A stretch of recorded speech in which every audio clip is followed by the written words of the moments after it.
Hi, everybody, and welcome to our July 2016 webinar, "'Tis the Season for Marketing Magic." We will get started here in just a minute. I wanted to make sure that I cover a few housekeeping details.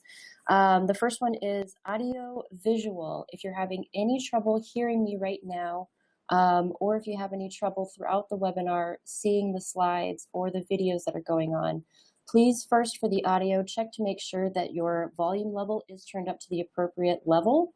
And for visual, please make sure that all other programs or windows are closed. Sometimes that will mess with the speed of your actual webinar time. If you are having severe issues, you can try logging off and logging back onto this webinar. Sometimes resetting it is all that needs to happen. And please note that we are recording this webinar session and we'll make it available to everybody that attended after the webinar is done processing. For any questions that you have, there is a chat box on the left-hand side of your screen, which I'm typing into right now, so you can see. You can go ahead and type into that box. We will have a Q&A session at the end of the presentation, which I will announce. And if you have any questions in the meantime, we will try and get to them as best as we can to moderate. But again, that Q&A session will be at the end of the presentation. And with that, I would like to introduce our wonderful presenter, Matt Clyde. Matt has worked in Fortune 500 organizations, small startups, and prestigious New York ad agencies. In 2005, Matt launched Ideas Collide, a digital marketing firm serving clients worldwide, including brands such as Paul Mitchell, Intel, Vitamin Water, Best Western Hotel and Resorts, as well as our very own Dan Zeiss and Dairy. So with that, I would like to go ahead and turn it right over to Matt. Whenever you are ready, Matt, take it away.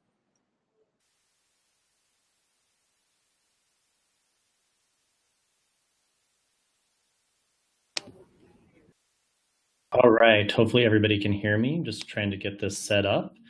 And we are very excited to be here with you today. We have prepared a lot of materials that are going to really hopefully inspire you to start to prepare now for the magic of the holiday season.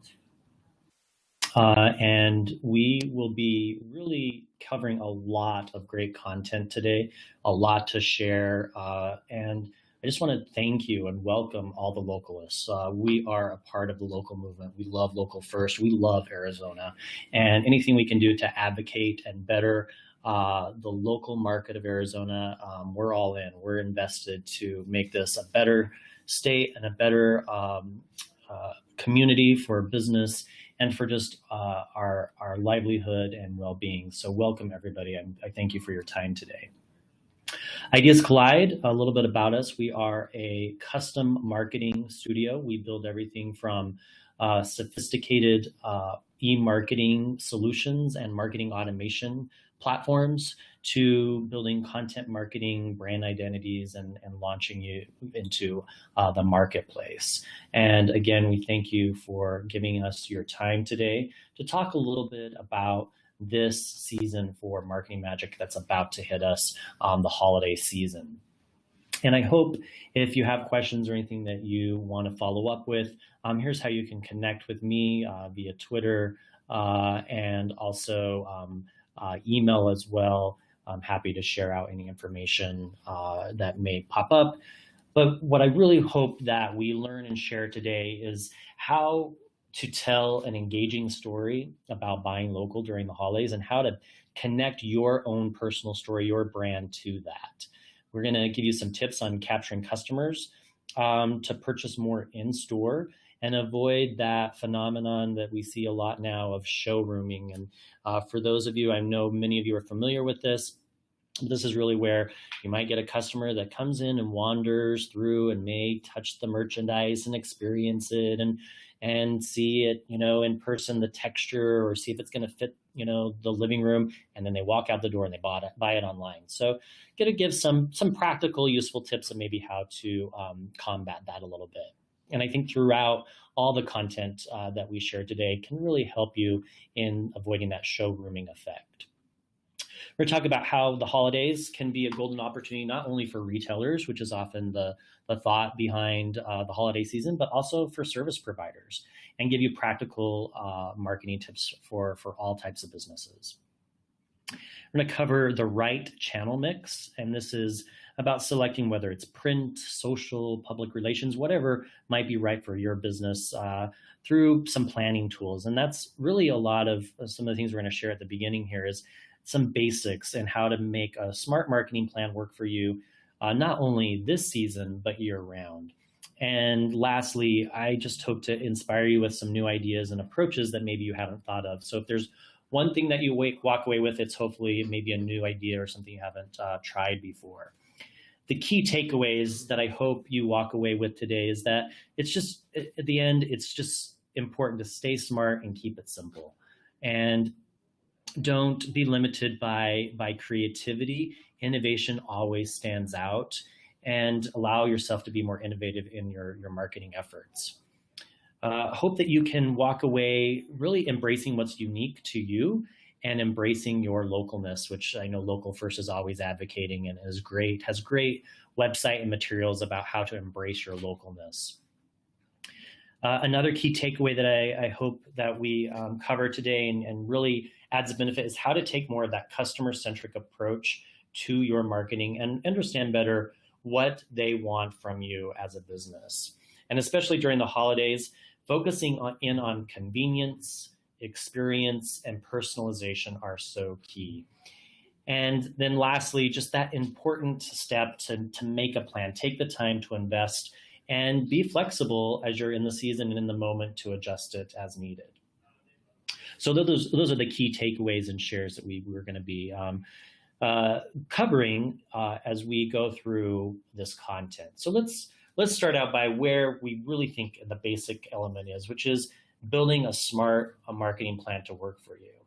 Now, I often look at this as a pile of Legos. So many opportunities, so many things to build, so many different channels out there of where you can market your business. And sometimes you look at this and you're like, I don't know, out of all of these different pieces and sizes, what's the right fit for me? And I think the best advice I always give people is to step back and make that plan. Use the plan to help guide you to know what to build. That's why Legos come with a set of instructions, and it helps you guide you to the steps you need to take to reach the right customer, to use the right media, to use the right channel, to execute. And those step-by-step instructions, if you take time to build it up front now and invest that time now, in the moment of the busyness, you're going to know how to execute better, and you're not going to have to be so reactive. And it allows you also to, focus on your customer service, allows you to focus on your operations, your inventory. And much like you manage those carefully, you also have to take that time to invest in your market planning and build that set of instructions that's right for you. That planning and preparation is always essential. I love this quote from Abraham Lincoln that just states it simply as, if I had 8 hours to chop down a tree, I'd spend 6 sharpening my axe. And so we always have to take time out of our busy lives, running our businesses on a day-to-day basis, and do some planning and invest that time, because success really occurs when you have that opportunity meeting your preparation. And that's what you're going to be ready for. You're going to be ready for more opportunities to come in your door if you do that planning up front now and be ready to really take on the season that's about to hit us. So part of this too, of planning and preparation, the goal of that is to avoid what I call random acts of marketing. And we do that a lot. We just kind of throw something out there like, oh, let's just throw in a promotion, or let's send out an email. But it's very random in its effort and doesn't always maybe generate the success you're looking for. And that's where planning can come into place. Because what we want to avoid is something that's best illustrated from a movie clip that I'm going to show here. And being that this is about the holiday season, I picked from one of my favorite movies during the holidays, Christmas Story. And it tells the story of Ralphie, who wants that red-eye BB gun, if you're familiar with the movie. But this clip illustrates how random acts of marketing can be seen as big disruptions to the customers we're trying to reach. And they're anxious, they're hungry for our product and service, but we have to deliver to them something that's relevant, meaningful, and personal so that it can add value and they want to make that purchase. So I think this clip here illustrates that best.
So as you saw there, I hopefully caught that at the very end. Ralphie is embraced with excitement and loyalty.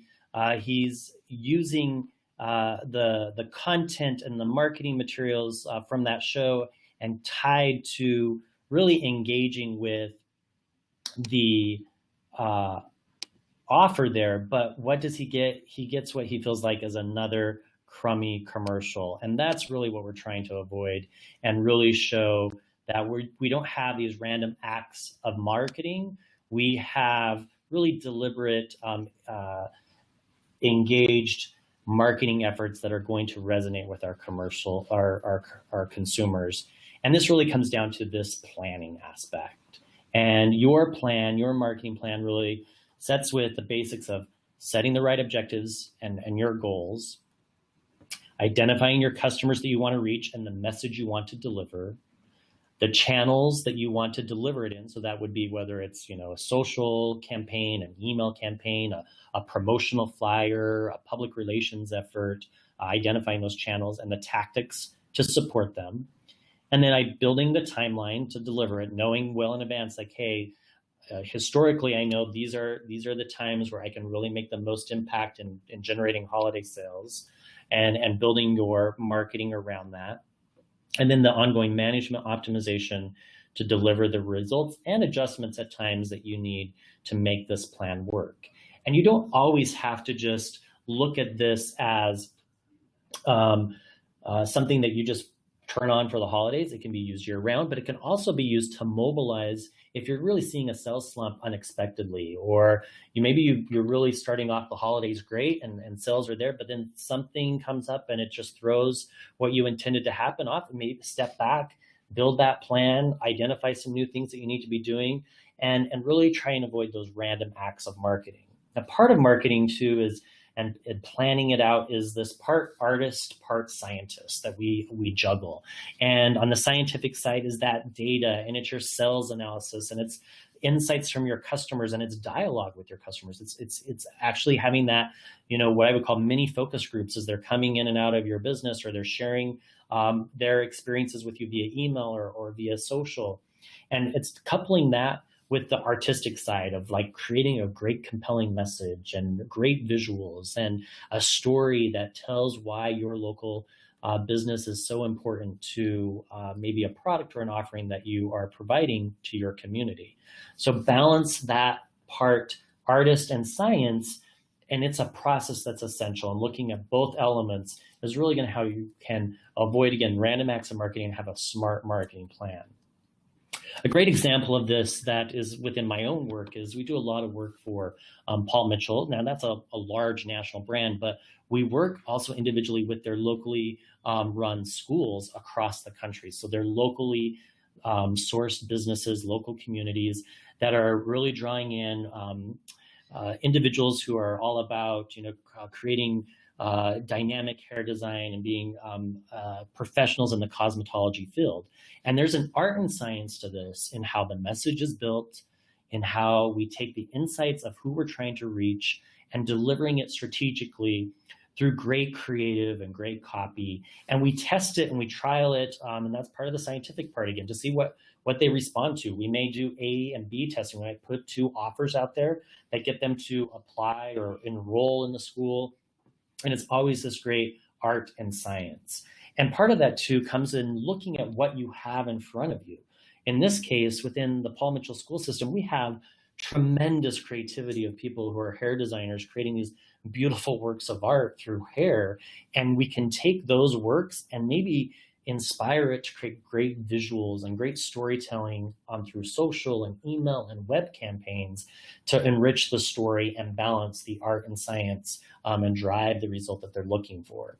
So that's that balance of art and science that we constantly have to be thinking about as business owners in delivering a message, in delivering an offer, and in attracting a customer. So making that art and science work for you, here's just some high-level tips of what you can be asking and setting up context for. Often, it's great just to step back and go, what do I have to work with? What data do I have? What are my sales reports looking about? Like, what did I learn from last year that I can apply to this year? Also, what do I have to work with visually around me? What's in the room right now that can maybe tell my brand story? It can tell about my product, my service, what I offer that's unique. You can capture those in that moment right in the room. Ask what's my time frame, and look at time frame historically, as I mentioned, for the data part to build your plan and to look at those insights to help influence what may you want to do differently this season in delivering your message and in what you can attract for new customers. Are there other data points where you can garner better information from your customers to know them better? Can you send out a quick polling survey via email? Can you ask them to fill out a paper survey when they come in the store? Can you just have a quick dialogue and go, hey, what made you come in today and why? Where do you shop for the holidays and how can we be a part of it? Don't be afraid to just have those casual conversations, because that might give you further insight into how you can build art and science in your marketing efforts. And then I always love to ask, how can you build or develop a different point of view? Because you might always try a traditional approach, but it's sometimes that unique little different point of view, that spin that could give you something that really sparks and attracts a customer in a new way. So some simple basic tools in doing this and balancing that is, as I mentioned, collecting that data. Every detail can matter. And it's not just only in the numbers, but as I mentioned, in opinions, your instincts, and your intentions. Don't ever ignore what got you. And if you're being really successful or have been successful in some of your business endeavors, to build on that as your foundation and continue to explore and innovate from there. And if you're struggling and you're still trying to get things up, depending on that holiday season, trust those instincts and really have that conversation with your customers to know what brings them in and what's going to continue to attract them to come into your store or your product or your service. Now, I think analysis is so important in that scientific part. And I think one of those basic business things I learned in business school was to always step back and do a SWOT analysis. And this may seem a little, basic, but it's so valuable, and it sometimes can take you into a different frame of mind that you're not thinking about when you're running the day-to-day. So as you build your plan, also take time to identify your strengths, your opportunities, your weaknesses, and your threats, and then really focus in on those strengths and opportunities to help identify where your future marketing efforts can lie. And really leverage the strengths in your message, and knowing how to tell those through compelling stories and through visuals in your marketing that can really resonate with your customers, because those strengths are what going to make you stand out.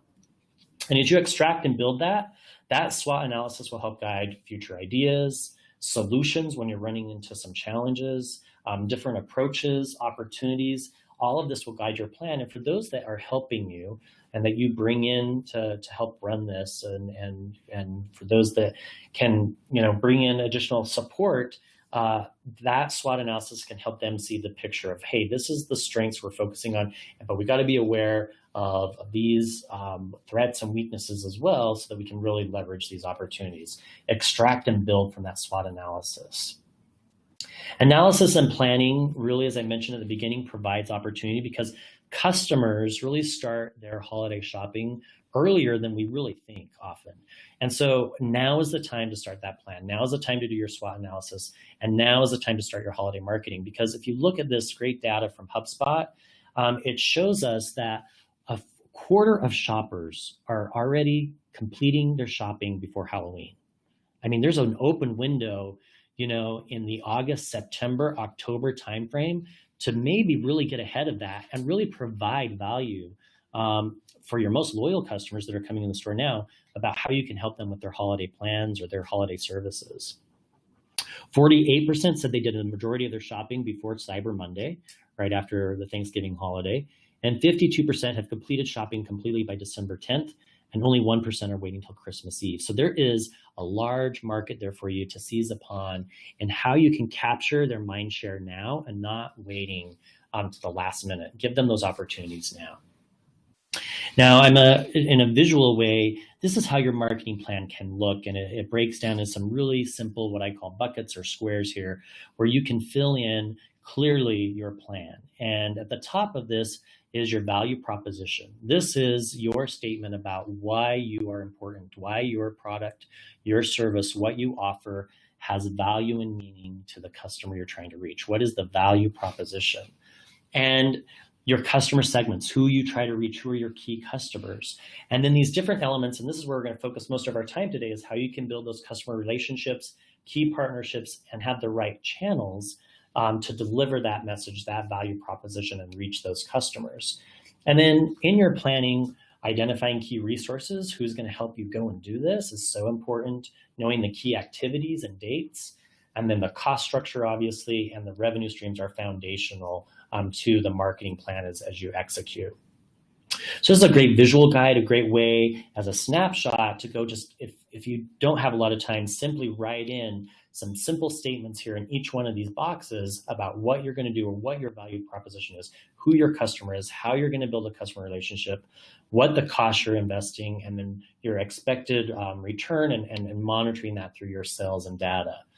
Now, all of this really focuses in on how to really think about that customer that you're trying to reach and attract or continue to build loyalty with on their journey. Because the consumer decision journey is a strategic thing. It's really where and it's very common in that purchase funnel, that purchase cycle, is that we start with awareness and we become aware of a brand or a product or a service or organization. Then we get more familiar with it. Then we turn that familiarity into consideration. And then we really can make the conversion into purchase, intent, and loyalty. That's what we're always driving for. Now, often as businesses, we think of this as a very linear approach, step by step. And the reality, though, is that the new consumer journey is very much a non-linear, multi-dimensional, because we're in a multi-screen, multitask world. And it evolves into all these different components. And so you have to hone in on, do I want to strengthen my online presence? Do I really need to invest some more in print media? What's my in-person interaction and how is that happening? Does TV and media play a role? What's the value of word of mouth? All of these are non-linear and they're always happening and they're always wrapped around influencing the consumer and to make them aware of your product and service. So if you break these down, these help you identify where you might want to invest your time and efforts in these channels.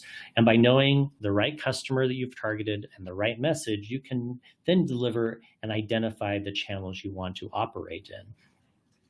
I think some of the most important ones for today, and especially in the holiday period, is in that online presence, websites, emails, digital, social media, reviews, and search. And I'm gonna give you some data points in a few minutes here that really show why that's where you might want to invest some time.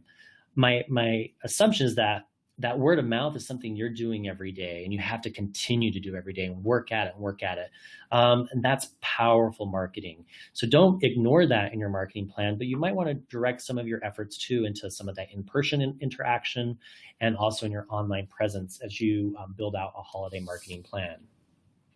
Because as you think about that consumer journey and where they're going to find your brand, your product, your service, you're competing for a lot of customers, especially in the holiday period. Not only are you competing for the customer, but you're competing for their attention. And there's something really important in today's marketplace to keep in mind, is that a consumer's attention span is less than 6 to 8 seconds. That is a second less than a goldfish. That is scary.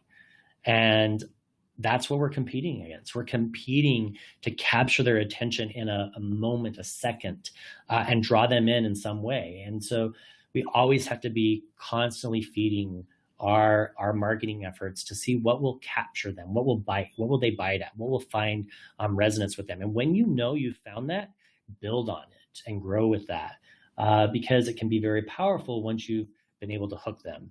But you always have to be thinking that there's a lot of competition for their attention out there. And so you have to be on your A game often to really think about what you're going to offer as a compelling message, offer, promotion, to get them to pay attention. Part of that too comes into this digital influence. That's why we're so time-starved and we have such limited attention spans, because we live in a multi-screen world and we're in a multitasking world. And whether that's good or bad, it's the reality of how consumers think and behave today. And so understanding, a lot of great stats are up here on the screen, but one I really want to call out to you is that 80% of shoppers say that they engage with a retailer or a brand or a service through a digital channel before even going into a store or before even wanting to make a purchase. So that means they're looking at you on Instagram, they're looking at you on the website, they're looking at you on online reviews and Yelp reviews. They're out there looking and monitoring and seeing like what's the impression of this brand and the service. Oh, I'm discovering, I'm learning about this brand. And then they're encountering it through all these different channels to then be drawn in. And so that digital presence is more and more important, especially as you think about getting to that lower funnel of activity for consideration, purchase, and drawing in loyalty. So your marketing plan and your strategy really has to focus on some of those lower funnel activities, whereas the upper funnel activities of awareness and familiarity is really the awareness of messaging and getting the right customer target in place. And then your channels, your tactics, that digital presence is really in the consideration and purchase intent stage. So again, high level at the upper funnel is the value proposition and your understanding your customer. And this is really where your story comes into play. And knowing that value proposition and building that compelling story has got to be essential to your plan and then starting point. And your brand story is what's going to help build that awareness and familiarity. They're going to start to remember it. It's going to be part of that word of mouth of what people share. But in a digital world, you have to ask yourself, is your story still in paperback? Is it digital? Is it quick? Is it going to meet to the attention span, that short attention span of today's consumers? So the power of your story has to be compelling, but it has to be focused. And personal branding stories really tell the why, the emotional appeal behind your company, service, and product. And, I've talked to some accountants out there. I've talked to people that own air conditioning companies, and they make an emotional appeal about their product and service. And sometimes it's very personal. It's about why they started the business and what they want to do in the community. Those are real emotional elements that add value and compelling reasoning behind your brand story. It communicates the essence of why you're in your business. And it really is important to tie to what you are known for and connect your story to that offering. So these are some good takeaways in how you can start to build that story if you haven't already worked on it, or maybe hone in on it a little bit more. But that focused storytelling for the digital age is really important. I'm going to share with you a little bit about the Ideas Collide story. Ideas Collide was founded by myself and two of my other business partners 10 years ago.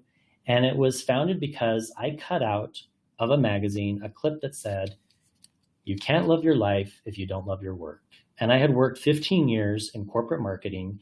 And one day I was staring at that in my corporate office and working for a very large company. And I had about a $15 million marketing budget that I ran. And I worked with some of the world's best advertising agencies. And I looked at that statement. I said, that is no longer true. I need to change that. And so I decided that I was going to launch a company that, one, would put its team members first so that they love to come to work, and then in turn would show customer love to the clients that we served. And that's how we built our organization. And we also built it on the agency we wished we had when we were sitting behind that desk at a corporate office. The agency of marketing and delivering great advertising and great ideas that we could pick up the phone and rely on.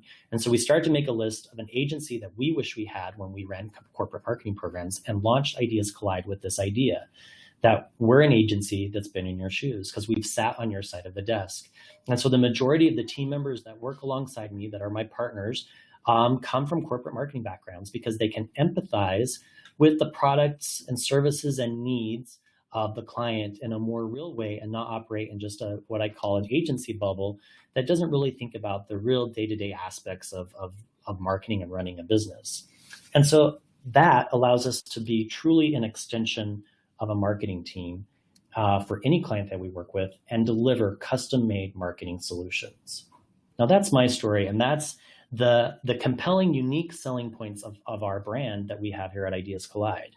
Now, the other important part of storytelling is that you have to make me care, because in the digital age, you want me to share it. And so that word of mouth is not only translated in conversation, but it's also translated digitally in sharing. So make me care, then I will share. And that's the power of social media today. That's the power of the web and your online presence. So as you're building that marketing plan, and you're combining the part artist with the part scientist, you have to balance that story, both the emotional and the logical, because we weigh both in our brains. The logical helps us in our structure and in our reasoning, and that's really where the mind comes into play. But the gut and the heart also play a part in the decision process for most of us. And that's because great stories drive emotion, and emotion is what helps inspire action. So the power of your story resonates in everything, because storytelling relates to in the things we buy, the decisions we make, how we spend our time. Stories govern and influence these actions. And this idea comes from a great book from Brains on Fire that you can maybe write down, that really talks about how to build more of a movement. And the beautiful thing about what Local First has done is they've built a movement for Arizona. They've built a story for all of us to rally behind, and it's created that influence to take action.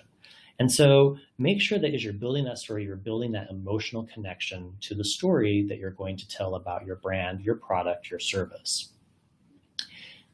Now, the best way to illustrate this and how storytelling can inspire action is from a case study where we had a challenge. Given a challenge, we made an observation and we delivered a solution. And this was for a local business that we worked with, Macayos. And this was during the downturn in 2010. A lot of local businesses struggling with the economy, and they really wanted to amp up their marketing and get their story out there. And they wanted us to tell the story of how Macayos invented the chimichanga. They were the inventors of the chimichanga. It was an accident that the burrito fell in a deep fat fire, and the chimichanga was born. And that's their story. And for over 65 years, they've been telling that story about the invention of the chimichanga. Well, that was our marketing challenge. But what we did is we stepped back. We took a different point of view. We observed a few things. And rather than just put out there that they invented the chimichanga and put out a press release and a promotion to come buy more chimichangas, we observed a few things and took some insights in first. We used the data part. And what we started to realize is that we found a very interesting fact that the state of Arizona does not have a state food. Now, most states do. There's the potato for Idaho. There's a lot of great state foods out there that really tell the story of that state and their connection to that food. So from that observation, we thought, why not?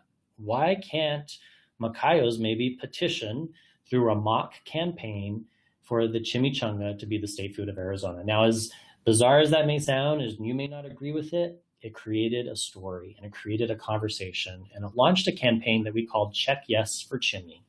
And it was a mock referendum to make the chimichanga the official state food, Arizona state food. And we created, in partnership with Macayos, an entire movement, a campaign around this idea.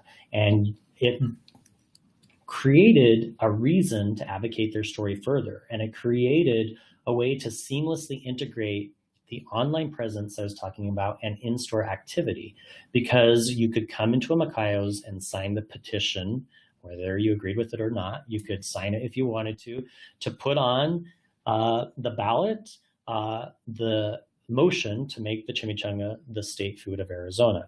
And we got legislators involved, we've got the media involved, and it just slowly started to build into a movement. And there were arguments for and there were arguments against. And the power of this story is that people were able to select I voted buttons online and share those out. They could come in and get a button when they participated in the store. They could get discounts on the chimichanga if they ordered one in store.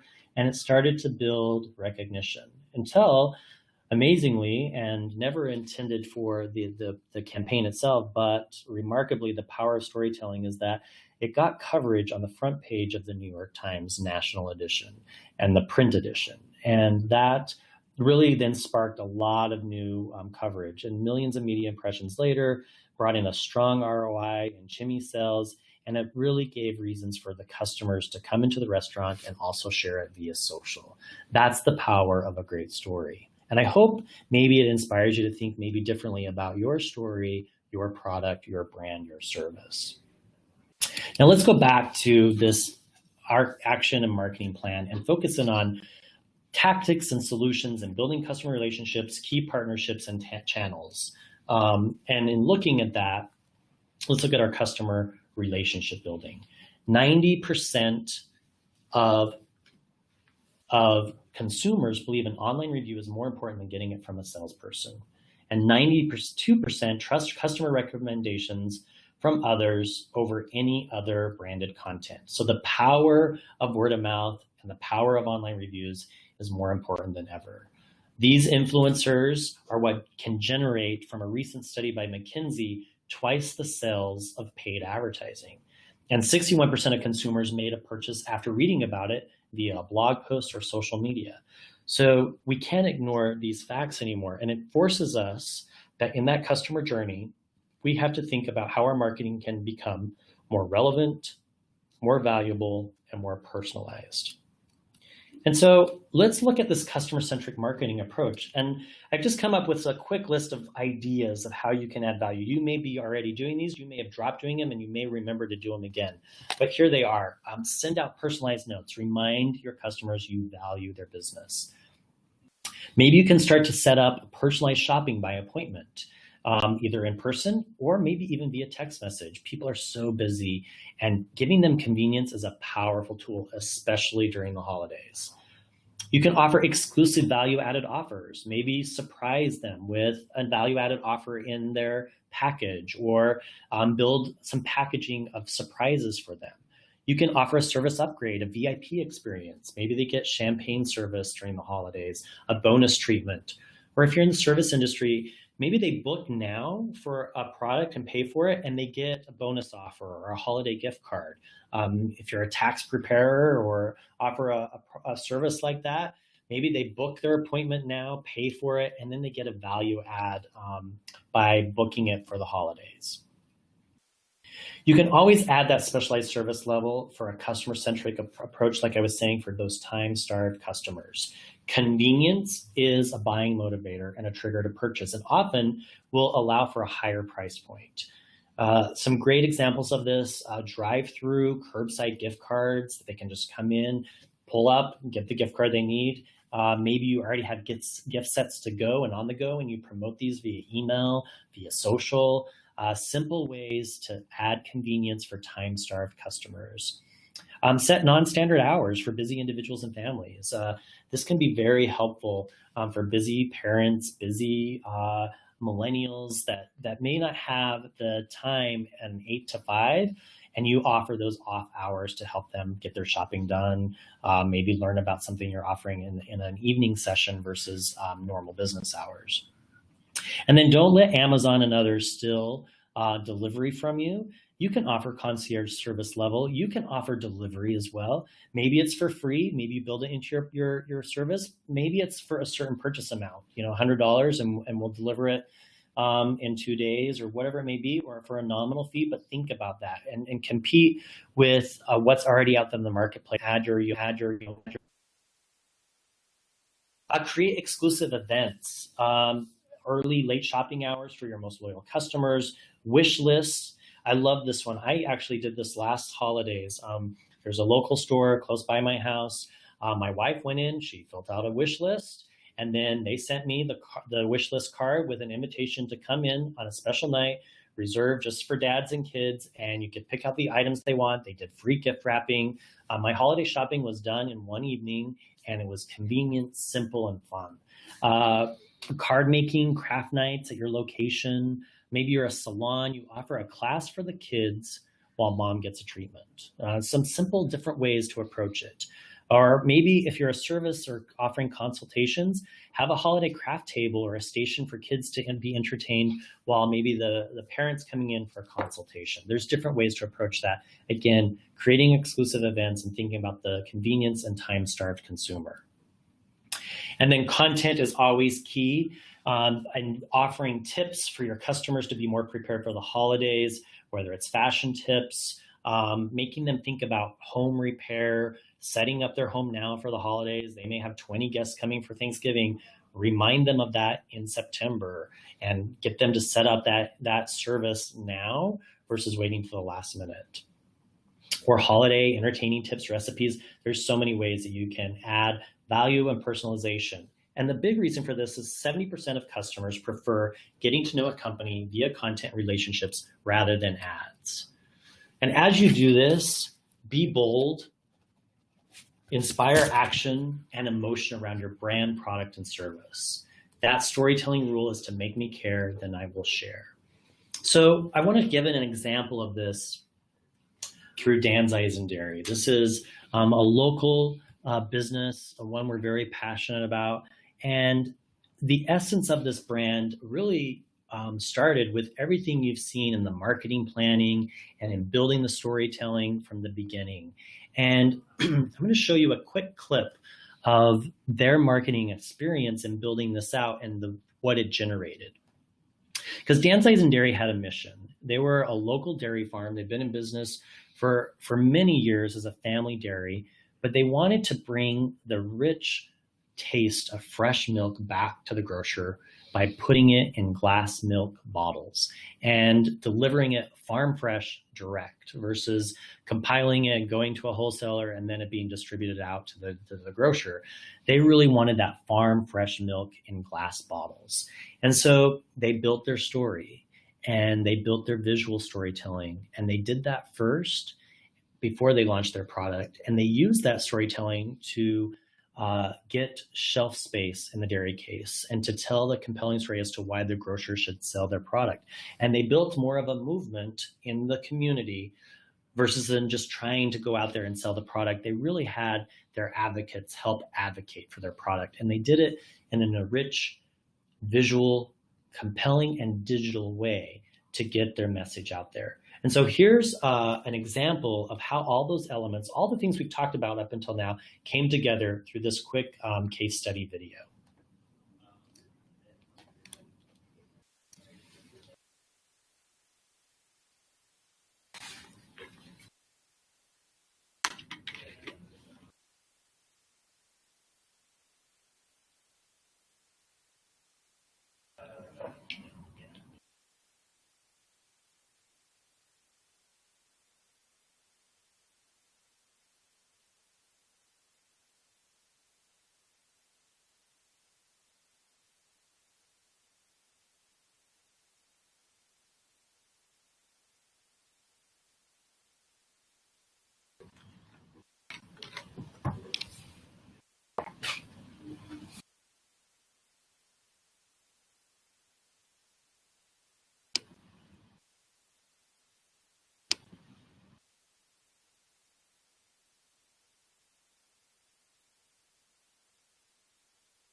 So that gives you the essence of what was built for Dan Zeisen and applying a lot of the ideas that we've been outlining and that basic marketing planning that is essential to building your strategy.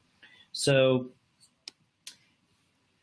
this really became something that is a familiar phrase, which is a picture is worth 1,000. And in the case of Dan Zeisen Dairy, points of inspiration, customers, and sales. And they really told their story visually. And you can see here how they told their message in a compelling way by bringing the product to the conversation and showing how the product can enrich the lives of their customers. And they really tied the holidays and all holidays around this in different capacities of how their fresh farm milk could be part of any holiday celebration. And it was a great tie-in to the holiday season and eggnog, from Halloween to Thanksgiving to the whole holiday season itself. And you remember, again, going back to that statistic of that 80% of consumers are looking at your digital story before they even encounter your product. This is why they have taken the time to enrich their story digitally and to highlight the products and the product and the benefit of their product through all these different content pieces of recipes and great ways that you can enjoy their milk and be part of a local movement. And in that compelling holiday season, there's nothing like talking about eggnog recipes and even creating, as you see here, fun tags and ways to further your brand message with the holiday theme and holiday flair. That really can ignite the passion of your consumer. And when you get that passion conversation going, that's when you get testimonials like this, which I love, where they can make a statement from a customer directly that said, I have officially become a milk snob. And what a great statement. What a great advocacy for your product when people are saying, like, I'm officially a milk snob because I take your product and love it so much. So inspire passion.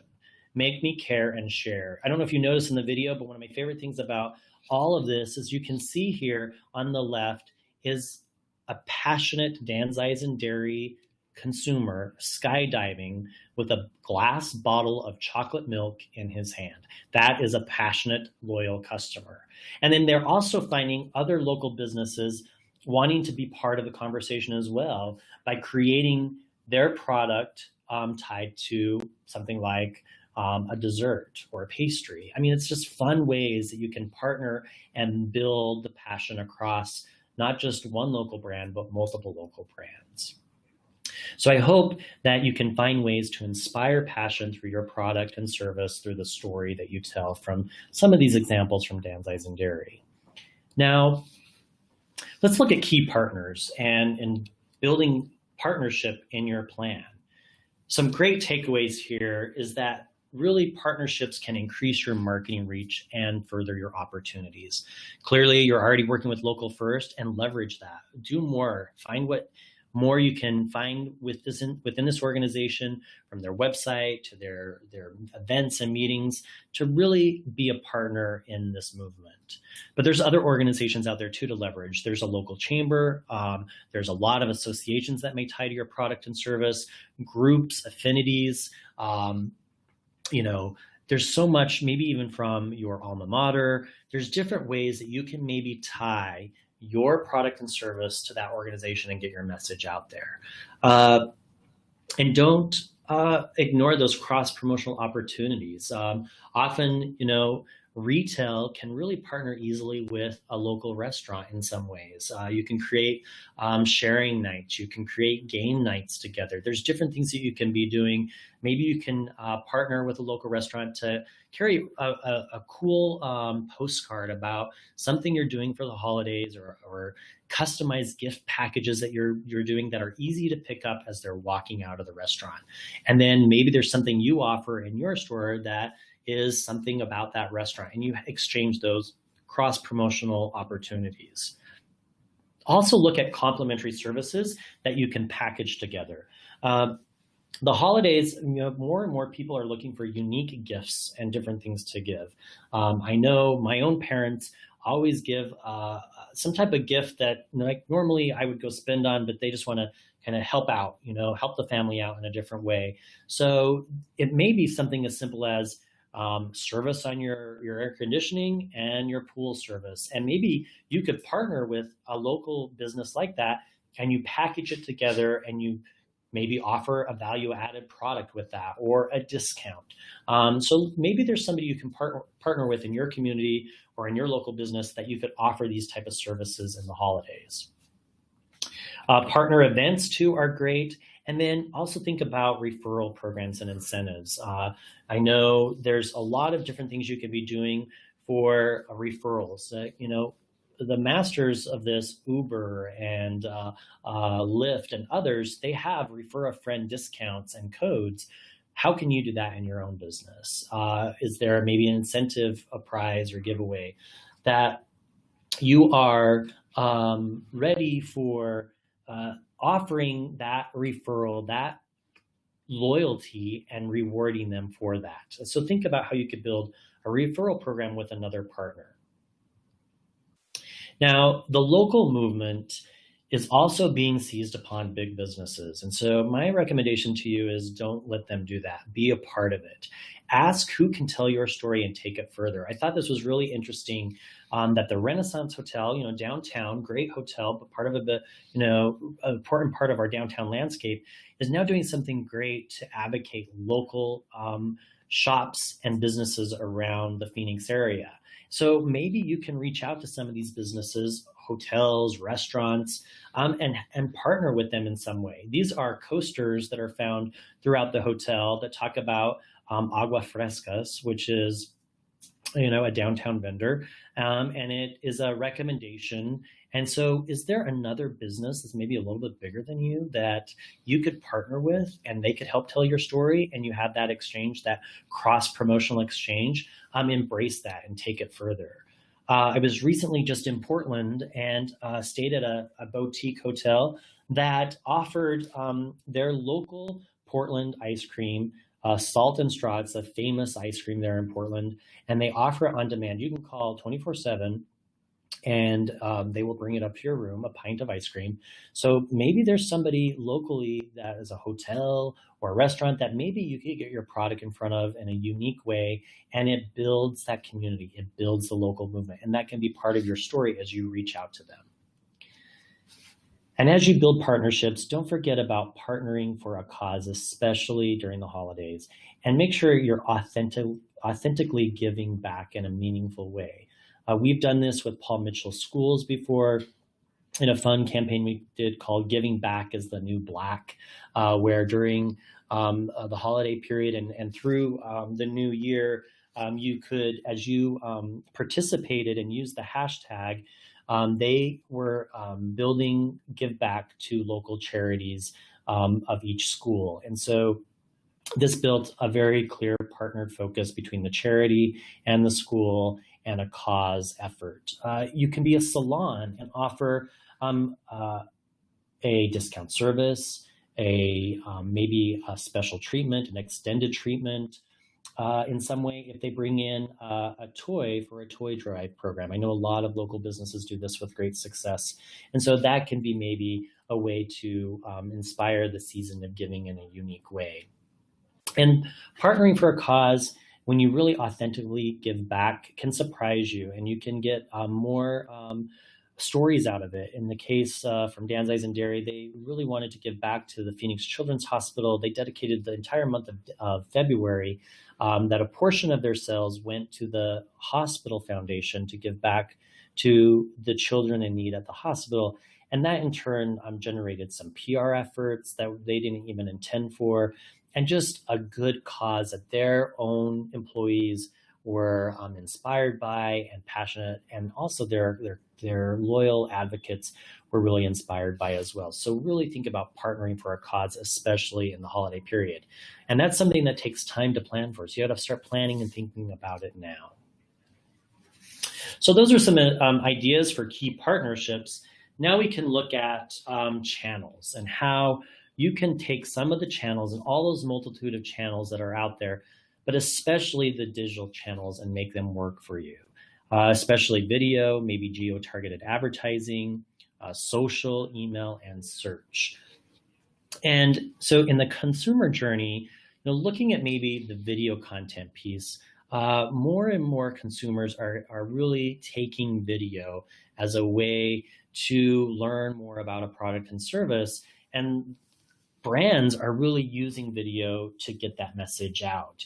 And you've got a variety of things, whether it's vloggers, bloggers or influencers who focus on videos and share content, and they tell stories and provide how-to guides for products and background on all types of services from vlogging. You can maybe create a vlog series or content around what's unique about your service. Accounting tips, beauty tips, just simple information that you can create through video. And then there's a big trend right now.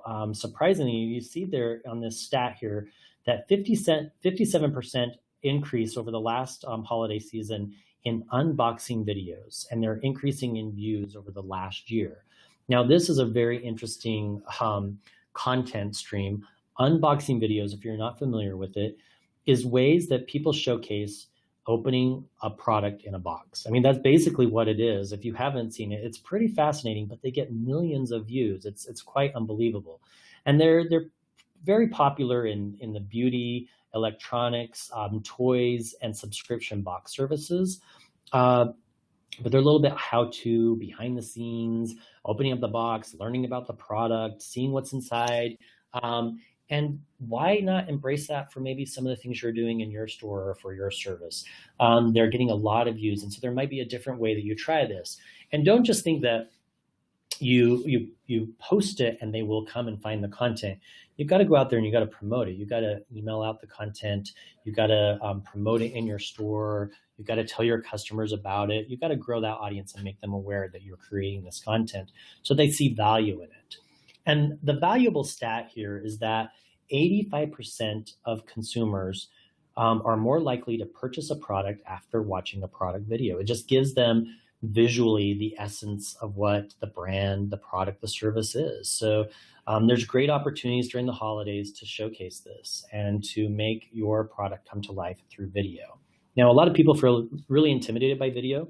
You can spend a lot of money in creating an amazing video, and sometimes it warrants that, depending on the product or brand that you have. But you can also think in a simple execution, because we luckily have the power of a film studio in our hands via a mobile device. We can all create quick videos, and you can visually present your concept. You can create your own vlogging, your own unboxing with a video in your hand and bring it to market. So a lot of big ideas can be simple.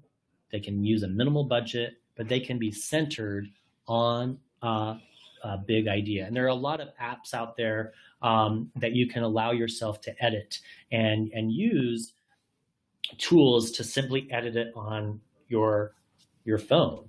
And if you look up in the App Store, whether it's through Android and Google Store or through the Apple Store, look up editing video apps. There's a lot out there, simple, easy to use to maybe tell your story. Maybe you have an intern working for you in your business, or a new coordinator that's coming in, and maybe that's something that they want to just take on as a project. Maybe to take on and build 3 simple videos that can resonate around the holidays and give valuable information to the consumer that you reach. And then again, you got to tell your customers about it. You got to maybe feature it at your front desk in your office or on your website. Make sure it's known. It's not just post it and they will come. You also may even have to invest a little bit of advertising dollars to get it out there, to get exposure for it. So if you're going to invest the time to make the video, you also have to invest some money into promoting it. A great way to show how simple ideas can still be big ideas is through some, just simple video tips that you can give to consumers. This comes from Best Western, and it's a series of videos created called Travel Hacks. And they're just simple little tips on how to make packing easier for your next trip. It adds value to the traveler, and it connects the traveler to the Best Western brand. And every Best Western is locally owned and operated, so it does help in the local movement across the country. So we're going to show one of these and how simple they can be executed.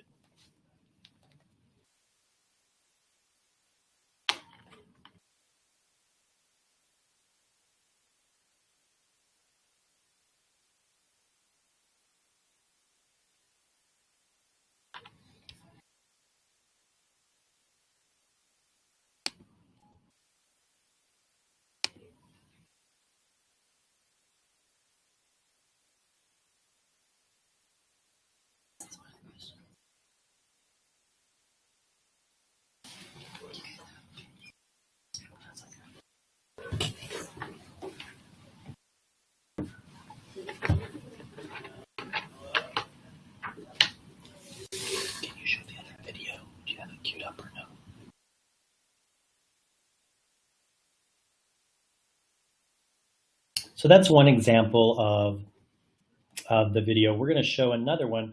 Again, you can see how simple to execute, simple to deliver, and visually tell a story as well. And they're easily shared.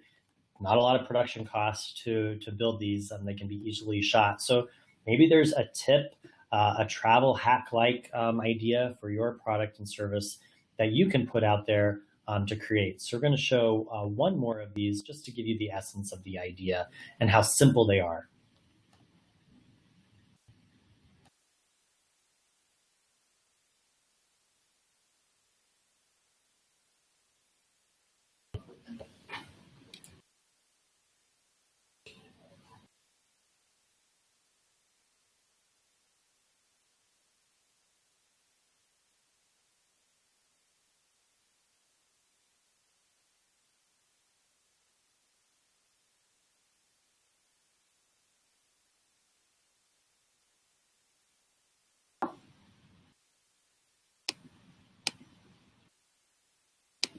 So those are a lot of fun. And again, it shows you how creativity and innovation really can play an impact in reaching the intended customer that you want to have in your customer experience.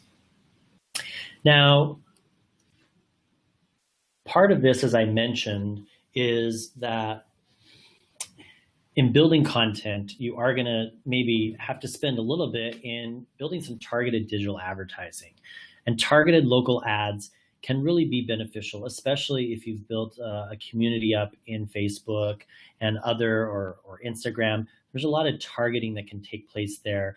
And you have to really think about that's where consumers' eyes and visually they are and where they're consuming information. They're always on the go. They're always looking at their mobile devices and looking at social media. Targeted local ads can present offers. They can display your hours of business. It can be business announcements. It can talk about events, market your events. And it can all really get to the ideal local customer by using demographic and geographic targets. It does take some time to set up, but it's self-explanatory. Even Facebook and others provide a lot of how-to videos on how to target these. You can set very minimal budgets to test to see if it's generating any results for you. And that really delivers ads at the best time possible. So it can be targeted so timing-wise, your customer might be just right outside your business door. And they can be activated on a schedule as well to coincide with a consumer's time frame. Like maybe your ideal customer is really shopping on the weekends or after work or again during that special event. These targeted digital ads can really drive a lot of the content, but also visually tell your story. And you can do this via zip code, customer segmentation. There's a lot of different ways, like promoting a happy hour, and really targeting in on that local geo-targeted influence to build these and to get people to come in to experience what you're offering in your product or service. Also at the service level, you can generate leads, actual email leads of people you want to target better. So You can develop lead ads on social media that can capture email with the right business and the right creative strategy. You can see here that you can subscribe to information, you can provide something of value, something that they might anticipate, something that can give them tips and information. And then you track your cost per acquisition, the number of emails you're getting, and you build your newsletter list, you build your email list. And this is a great ideal way to share content, as you can give out, subscriptions for weekly tips or monthly tips. These leads can build to messaging your content via email and discount offers or events. And you define the timing of that. It doesn't have to be every week. It can be once a month. It could be once a quarter. Just be consistent at it and let people know, like, hey, I put out my newsletter of information and tips once a month or once a quarter, and can consistently deliver to that. Which allows you to build that email marketing list. And email marketing for small businesses and local businesses can be really powerful. It can be low cost, high impact, but it's really absolutely more and more essential. I know a lot of people may feel like email's tired and it's consuming, but running an effective email program can really help you retain your customer base. It can allow you to communicate regularly with them, and it can improve your experience and increase your referrals, especially if they're having a great experience. So developing a few what we call trigger email communications. So maybe it's a holiday wish list, something like, we miss you, you haven't been in the store for a while, we're having a special holiday event. All the different things that we talked about that are time-starved offerings that you may offer can be delivered in your email communications. And they can make the difference to turn maybe an existing consumer to come back into your store, a new consumer into a repeat customer. That repetition can be very valuable to you. And there are a lot of simple cloud-based email marketing services that can help you do this. I think we're all familiar. There's MailChimp, Emma, Infusionsoft, Campaigner. There's a lot of different ones, Constant Contact, that you can use and provide an easy way to help you set up trigger campaigns and invites for events at a low cost. So building the content, maybe building the ad strategy, and that can all feed into your email marketing efforts for your small business. Now you step back and look and say, what's the right marketing mix now for my business? We've talked about a lot of different things: web presence, search, building content for search, email, social, events. Maybe it's webinars if you're a service like we're doing today, catalogs, maybe mass media through public relations, having a stronger kiosk presence, thinking mobile first, public relations. There's a lot of different things in the marketing mix to look at. So the best advice I give is to really plan to reach your customer's journey by knowing your product service, knowing and defining your customer, knowing your story. And at that point, you can map the intersection points to paths to connect to those customers and where they may be and where you want to find them. And use that targeting to really generate the opportunity to bring in more of those consumers and opportunities into your business. So with that, I think what I wanted to kind of close out with is to really think about that one thing. And there's a great book out there called The One Thing, another great recommended read. And it has a statement in that book. It's like, what's the one thing I can do such that by doing it, everything else will be easier or unnecessary? And sometimes you have to stop and ask that question in your marketing. As small businesses, sometimes it's hard to do all of these things. So maybe if you're feeling overwhelmed, maybe you pick one thing that you're going to really put into practice this holiday season. Maybe it's just getting your story out there and telling it right. Maybe it's really identifying your consumer and your consumer persona and how you want to reach them. Maybe that one thing is to really build your visual social media presence, because you know your story now and you're going to really tell it compellingly via social media and email. But get that one thing so that as you build and work your plan over the next few months on the holidays, that each day you can say, okay, my bigger picture is to achieve this, but I'm going to do these small things each day that will help add to that big picture. And sometimes breaking it down in that simple step can help you take on and really deliver a smart, effective marketing campaign. I want you to be passionate and unique. You are great, amazing local businesses. And so I want to see you drive and inspire action through all of these marketing efforts. And so to do that, I wanted to leave you with some unique messages and offers for the holidays that you may not have thought of, or things that I've seen around different markets and around town, or things that we've done here in my firm. I love this one. I just saw this one. This is an old-fashioned typewriter that was put outside a stationery store that sold stationery and books, and it encouraged people to stop in and type on the old-fashioned typewriter a letter to the North Pole. What a simple idea, but a way to attract people into your store, and it gets around that showrooming effect, because you're building a little bit more of a compelling reason to come in and a little bit more of a sentiment, and it's a nice, simple touch. You can also have unique messaging and offers for the holidays by offering exclusive one-of-a-kind products. Work with a local artist and bring them into your store or into your service in some way and feature them in your communications. Invite the artist to showcase a special night in-store. And this doesn't only have to be in retail. I've seen dentists and accounting offices, they hang great local artists and they sell it on their walls, or they promote it. They have special events. You can do lots of different things. And invite an artist in for a special signing or to make a custom piece. You'll be surprised how that can make a draw. And it again, takes your story and makes it a little bit more unique and compelling. Some other unique messages and offers for the holidays. It's a great time to introduce a customized service or holiday offering. You can give a holiday spin on your services. Again, co-promoting services packaged with other local providers. Provide introductory offers, and position and market your product as a great value or gift for the holidays. Always thinking outside the box in gift giving. Now, your unique message can also be part of your brand and product. I'm seeing a lot more businesses create art that are tied to their brand. And I saw, this was one's in Hawaii, another one's here locally in Arizona, and they're creating art in a way that is a draw, but it also becomes a product that they sell in store. And so what if this one on the left was for a hair service or a salon? And what if on the right, this was for maybe an architecture firm or an accounting firm that's posing a question in a different way?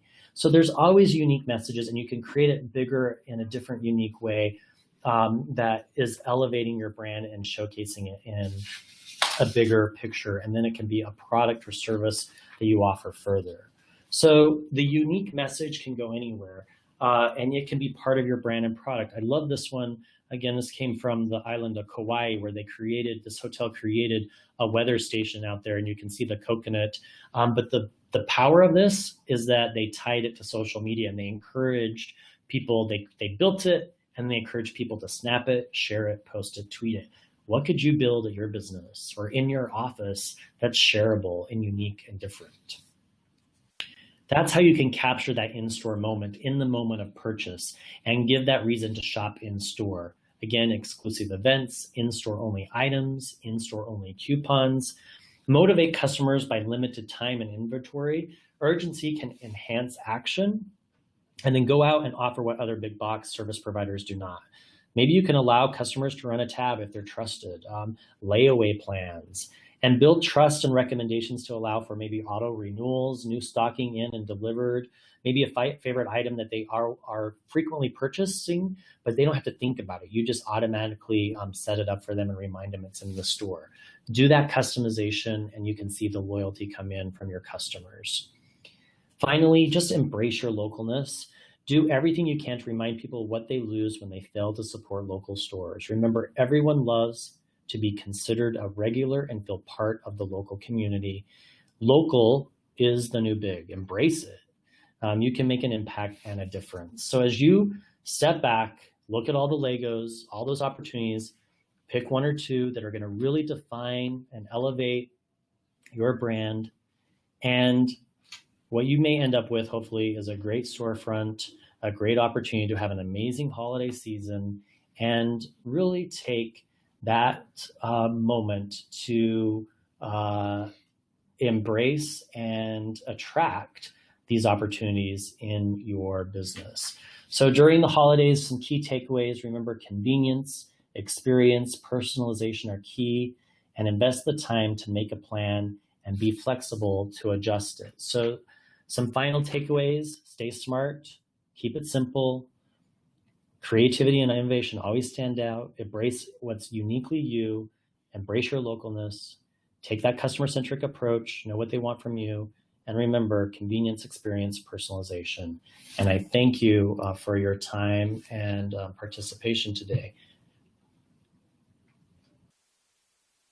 All right, wonderful. So I'm going to go ahead and take over, and Matt, don't worry about muting yourself. I'm going to go ahead and start asking some questions from the audience here. I'm going to start with Rena Rien. She had asked, which apps do you use that are best for video blogging and sharing?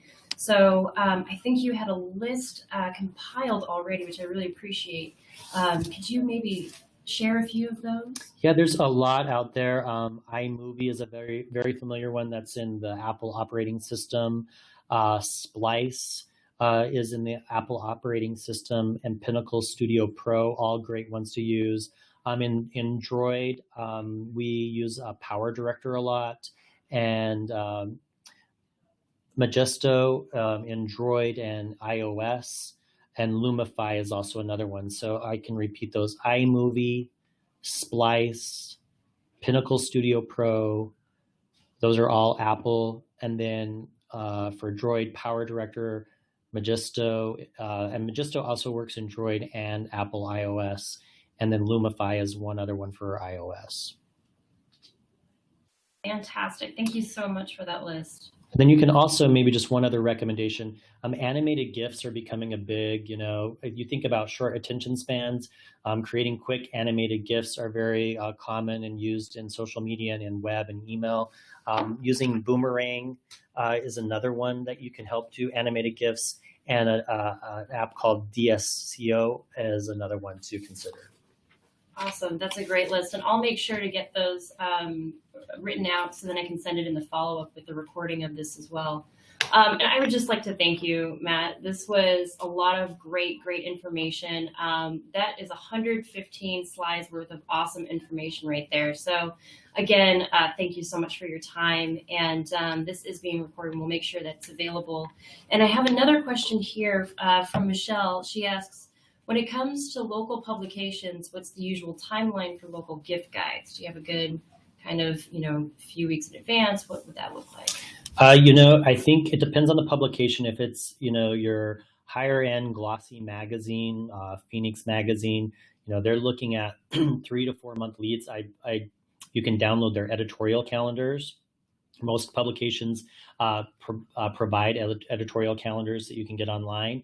And that's, again, where that planning comes into play. So you can have those in front of you to know, hey, I'm going to pitch this, package or this service for gift giving guides, and get ahead of that now. I would say now is the time to do that.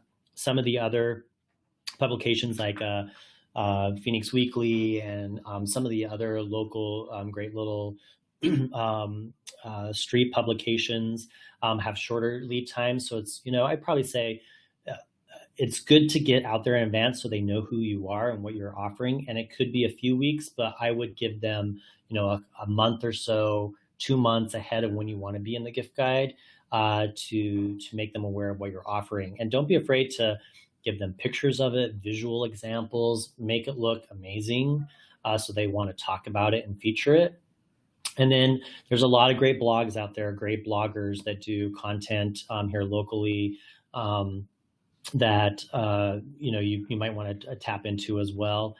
So there's lots of different ways to leverage that. And so for bigger publications, I would say it's multiple months in advance, and then print like weeklies and the dailies obviously are going to be a couple weeks, 3 weeks, but I'd give yourself some time to at least start pitching the idea and get that in front of them. Fantastic. Thank you. And just speaking to what Local First Arizona can do to help you kind of get out there as well. We have a really robust blog that's read about 13,000 times per month. And just to kind of highlight some of the things that Matt was talking about, if you're collaborating with other local businesses, please tell us about this. We want to get those onto our blog. We want to share those out, make sure that other people know what you're doing on the back end and who you like to do business with, because more and more your customers are looking at where you spend your money and your time. We also welcome guest blog posts as well.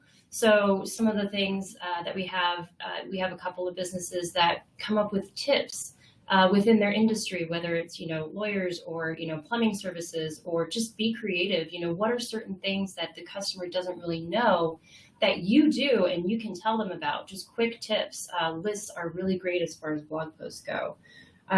Recipes, those are really great to share out. And we also have, blog posts as part of, not just the Local First Arizona, but, we also have the Arizona Rural Development Council. We have Good Food Finder blog, lots of different avenues that you can take from Local First Arizona Health, get those out there too.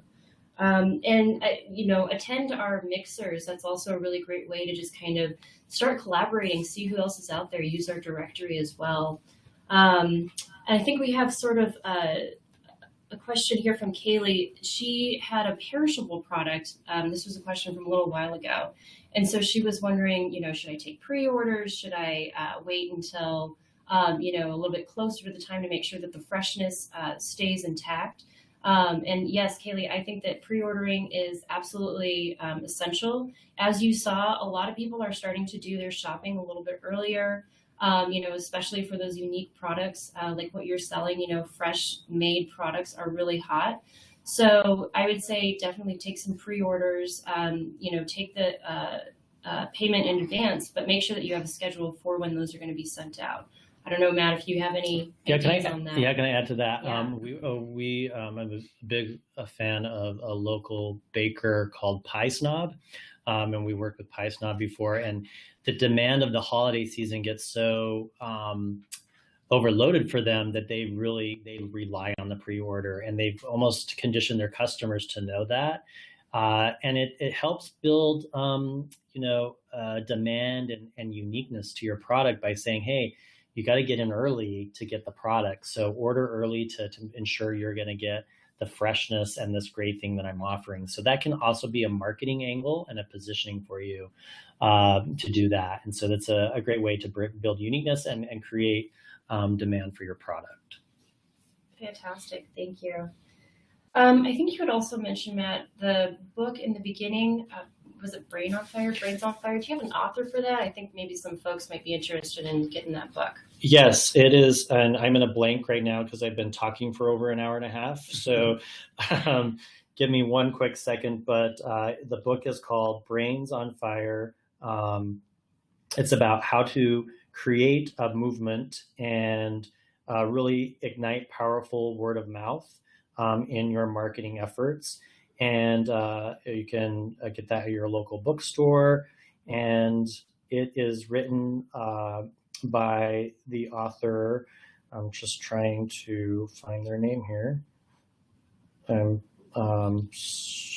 It's a series of authors, but it comes from a series of authors. Greg Cordell, Robin Phillips, and Ben Church as who's listed on the cover. So it's a series of authors that have created this. And they also have a follow-up book called The Passion Conversation, which really ties to a lot of the passion marketing that we talked about today. Both great books that you can look up. It's published by Wiley, and there's a series of authors that are tied to that. Fantastic. Thank you. And I'll make sure to send out that book and all the information available as well in the follow-up. We've got a few more minutes left, so if anybody has any last questions, go ahead and type them into the chat box on the left-hand side of the screen.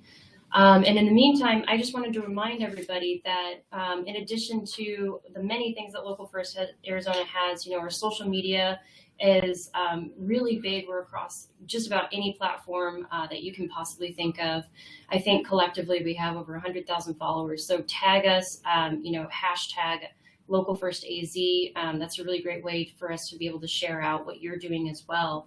But we also have our campaigns that we run throughout the year. So during the holiday season, we have what's called Buy Local Month, and this runs from Black Friday to Christmas Eve. And it's a great way. It's an online campaign. We get a lot of media attention around it. We have a dedicated page on our homepage with a button. We have a dedicated page on our website that lists the different members who are doing really awesome different things, whether it be a deal or a discount, or whether it be, a special or an event or something like that. So be on the lookout for that in the coming months as well. And with that, I am going to give you guys maybe a minute more. But again, if you're looking for, a company to kind of bounce ideas off of, to get involved, to really elevate your marketing, Ideas Collide is the way to go. So please, look into it, follow them. They've done amazing video work for Local First Arizona. They've been wonderful partners with us. So I'm going to make sure that you have all of their information as well. All right. Well, it looks like we've got... All right, that's about it. I don't see any more questions coming in, so I'm going to go ahead and wrap this up. And again, thank you so much to Ideas Collide, Matt Collide here, who has definitely given us a lot of really great information. And I will send out this recording and all of the information listed, as well as those apps and that book that was mentioned. And I hope you all have a wonderful day. And we hope that you'll join us next month for our in-person seminar on how to really capitalize on your audience. This is taught by a theater and marketing professional. So be on the lookout for that. And until next time, have a great day.